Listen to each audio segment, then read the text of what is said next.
This is KGW News at Sunrise. The man charged with murdering 3 women in the Portland metro area is set to be arraigned this morning.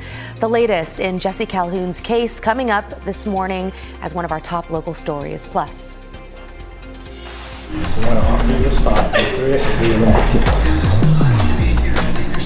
Beaverton's very own Cameron Brink headed for Paris. You can tell that she was very emotional from that. We'll get more on her reaction to the news when you can see her in the Olympic debut in the women's 3-on-3 team coming up in just a few minutes. And we are also live this morning in Northeast Portland at the Portland Rose Festival's Float Barn. So check this out. Jaina, Christine, Rod, and Chris. This is a look at the large crown that I sit underneath this morning that represents the smaller crown that will go on the head of this year's Rose Festival Queen come Saturday. Saturday is the big day, of course, Grand Floral Parade Day.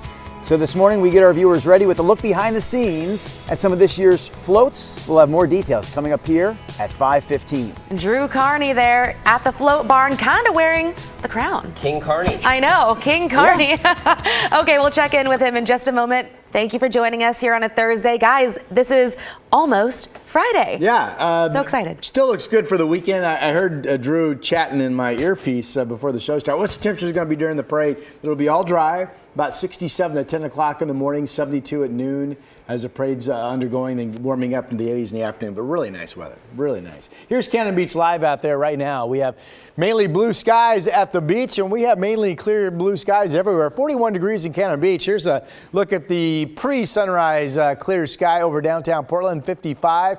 Sun up this morning, 5:22, going down just before 9 p.m. tonight. 55 currently, 70 at noon, 80 for the high. That might be a little too warm, but we'll at least be up into the low 80s after yesterday's high of 75. And here's Chris. Looks fabulous. All right, let's take you out to the sunset. Photojournalist Chad Dehart manning the wheel. He's got Drive 8 out. He's heading westbound. Just crested the Sylvan Hill, and he's heading out towards the Cedar Mill area, and you can see lots of elbow room out there. So we're looking good on that side of town. The trip through Wilsonville wide open on I-5 as well. And one last check as we go farther out in the sunset out towards Hillsborough. It's getting a little bit busier for that inbound commute. The headlights there, that's the eastbound drive coming in from Brookwood Parkway. But so far, ladies, no crashes, no unexpected freeway delays just yet. Chris, thank you. We begin this morning with a man charged with murdering 3 women around the Portland metro area. He will make his first appearance in a Multnomah County court today. Jesse Calhoun was transferred from the Snake River Correctional Facility in Eastern Oregon to Portland yesterday. Our Devin Haskins is live in Southwest Portland this morning with more on the case. Morning, Devin. Yeah, good morning. Calhoun has been at that Snake River facility since June of last year on unrelated charges. Last month, Multnomah County DA's office charged him with murder in those 3 women. Calhoun now faces 3 counts of second-degree murder, 3 counts of abuse of a corpse in the deaths of Joanna Speaks, Charity Perry, and Bridget Webster. Now, you may remember the women's bodies were all found in wooded or secluded areas around Portland between February and May of last year. Police and prosecutors won't say how they link Calhoun to the crimes or if he knew the women. Calhoun expected to make his first appearance today at 9 a.m. this morning in Multnomah County Court. We will have a crew there and bring you the latest on KGW News this afternoon. Back to you. Our Devin Haskins reporting live from Southwest Washington. Thank you, Devin, for that update. Now for a look at some other local headlines that we're following for you this morning. A Bay City man has been indicted on 12 counts of sexual abuse, and police believe there may be more victims. Take a look at your screen here.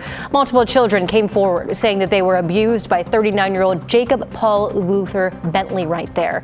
The abuse was reported to have happened in both Washington and Tillamook counties. Anyone with information is asked to call the sheriff's office at 503-846-2500. And the man originally charged with 6 counts of encouraging child sex abuse and encouraging sexual assault of an animal will now face several additional charges, including 2 counts of attempted first-degree murder. Yesterday, a jury indicted 44-year-old Patrick Myers with the attempted murder of Portland police officers, 2 counts of both menacing with a firearm and unlawful use of a weapon. Last Wednesday, officers tried to serve a warrant on Northeast Portland home when they say Myers ran out the back carrying a rifle. That's when police shot him. He was taken to the hospital and treated for his injuries before going to jail. Two Salem teams face animal abuse charges for their alleged involvement last month in the killing of a pet cat. A warning here, some of the video is disturbing. It shows a group of what appear to be 5 young people approaching the cat when one of them pulls out a gun. Now, we won't show you those moments, but the video shows the person shooting the animal twice while others record with their phones. 2 17-year-old boys were arrested yesterday. Salem police are still looking for the other 3, including the one who pulled the trigger. And those are your morning headlines. The FBI's Portland division is warning about scammers pretending to be FBI agents or other government officials to get money. They say the scammers will use intimidation tactics and demand people withdraw either cash or gold and give it to a courier who arrives at their home. The FBI is reminding people not to fall for it, even if the person appears to be calling from a legitimate phone number. If you do get one of these calls, hang up and immediately report it. The FBI says they will never call or email people demanding payment or threatening arrest. They won't ask you to use your own money to help catch a criminal. City Council has moved forward with a proposal that could make parking for Rose Quarter events a little bit more difficult. It would require parking permits in the Elliott neighborhood near the Moda Center October through May from 5 to 10 at night. So that's the time that aligns with the NBA season. The permits would only be available to people who live in the neighborhood. Without a permit, parking would be restricted to 2 hours. Elliott neighbors have long vented about the struggle to find parking on their own streets during the Blazer season.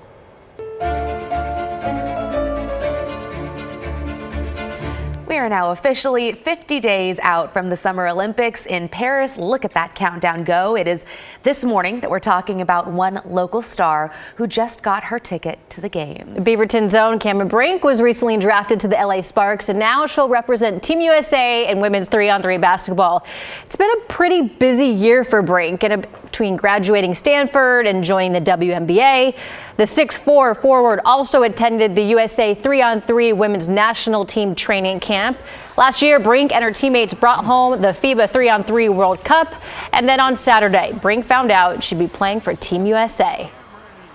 I'm most excited to be an Olympian. It's been a dream my whole life, and the opportunity to win a gold medal, especially with this group. I just honestly can't even put it to words. The women's 3-on-3 competition is set to run from July 30th through August 5th. Brinks has got it going on. Look at that little celebratory dance. She's got, man, in the last month or two, being drafted and now this. I mean, one thing after the other, really falling into place for her. And I was looking at this the other day. You look at the top 10 players drafted in the WNBA. We said she was number 2 selected. Mm-hmm. She has amongst the top stats of all those players so far in the season, too. So wow. She's making us proud. Very exciting, yeah. All right, the big story, of course, the nice forecast right along the Rose Festival timeline. Yesterday was great. We had the junior parade, 75 degrees turned out to be the high. Today, 84. I've taken 90 off the board for tomorrow, still upper 80s. But generally, this is a forecast that's much more pleasant than the one we started off on Monday talking about for this week. 84 Saturday, 79 degrees, some morning cloudiness perhaps on Sunday. But all systems are go for your outdoor plans through the weekend. Right now, we are mainly clear across Oregon and Washington. You see a little push of some moisture in Nevada and cloudiness up in the southeastern Oregon. That's the spot that could have some spotty storm development during the day today. Otherwise, it's all dry and for the most part, all sunny blue skies. Some live cameras for you. Here's Mount Hood this morning up at Timberline. It looks like they're doing some work on there's the Palmer Snowfield right there. Looks like they've got some snowcats out working early this morning. It's 50 degrees. This was in the mid-30s 24 hours ago. And again, we've talked about this before, that when you get up at 6,000 feet on Mount Hood, you really get a nice true barometer of what the air mass is doing. So the fact that it was clear yesterday, it's clear this morning, but the temperature is some 16 degrees warmer tells you that this batch of air is much warmer and ready to produce warmer temperatures today than we had 24 hours ago. Yesterday in the 70s for Portland, today up into the 80s. There's the beautiful clear sky from the Wells Fargo building, light northwest winds out there, 55 is the temperature. Now, there are cooler spots. Newport, good morning, 43 for you right now.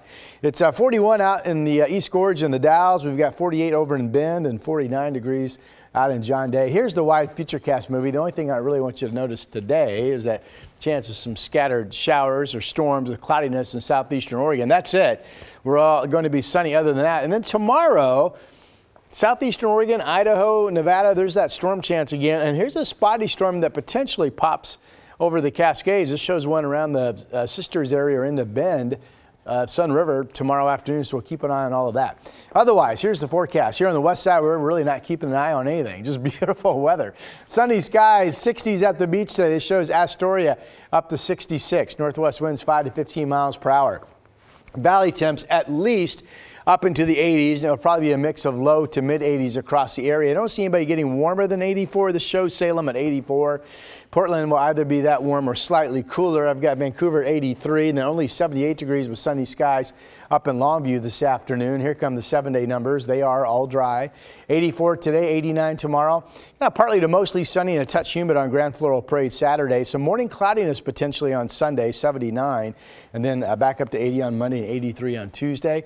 And that is your update. And now